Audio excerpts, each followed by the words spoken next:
Bureaucrats എന്ന് പറഞ്ഞാൽ എന്താണ്? ബ്യൂറോക്രാറ്റ്സ് എന്ന് പറഞ്ഞാൽ ഇവിടെ നന്നായിട്ട് പെർഫോം ചെയ്യണ 2 സ്കൂളിൽ നിന്നും കൂടെ ഒരു 30 സ്റ്റുഡൻസിൻ്റെ ഒരു ഗ്രൂപ്പാണ്. അപ്പോൾ അവർക്ക് സ്പെഷ്യലായിട്ട് ട്രെയിനിങ്, അതായത് എക്സാംസ് ഒക്കെ ഉണ്ടാവും. ഒരുപാട് പദ്ധതികളുണ്ട്. ഇപ്പം ചലഞ്ചർ എന്ന് പറഞ്ഞൊരു പുതിയൊരു സാധനം അഫ്സൽ സാർ പറഞ്ഞിട്ടുണ്ടായിരുന്നു. അതായത് ഇപ്പം ജെയിൻ്റെ ക്യാമ്പ് നടക്കാണല്ലോ. അപ്പോൾ ജെയിൻ്റെ നല്ല ക്വസ്റ്റ്യൻസ്, അത് ഒരു ചാപ്റ്റർ പറയും, എന്നിട്ട് അതിൻ്റെ നല്ല ക്വസ്റ്റ്യൻസ് നമ്മൾ കണ്ടുപിടിച്ചിട്ട് അങ്ങോട്ടും ഇങ്ങോട്ടും കൊടുക്കുക.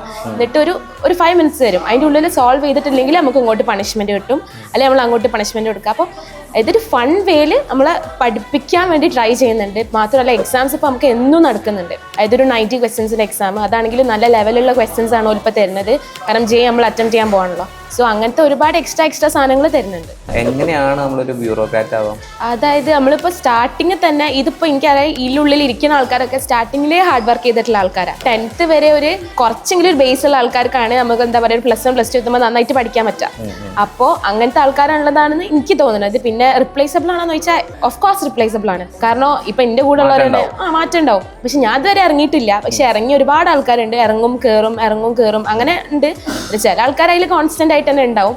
കാരണം നമ്മളെ മാർക്ക് കുറഞ്ഞാലാണല്ലോ നമ്മളെ മാറ്റുക. അപ്പോൾ റിപ്ലേസബിൾ ആണ്. പക്ഷെ നമ്മളെ മാർക്ക് ഒരു കൺസിസ്റ്റന്റ് ആയിട്ട് മെയിൻറ്റെയിൻ ചെയ്യുകയാണെങ്കിൽ കൺസിസ്റ്റൻസി വേണം മാർക്ക്. പക്ഷെ നമ്മളങ്ങനെ പറയല്ല, മാർക്ക് നമ്മൾ ഡിപ്പാവും. പക്ഷെ ഒരു മിനിമം ലെവലിൽ താഴെ പോവില്ല. നമ്മൾ പഠിക്കുകയാണെങ്കിൽ എന്തായാലും ഒരു മിനിമം ലെവലിൽ താഴെ പോവില്ലല്ലോ. അപ്പം ആ ഒരു ലെവൽ ഉണ്ടായാൽ മതി.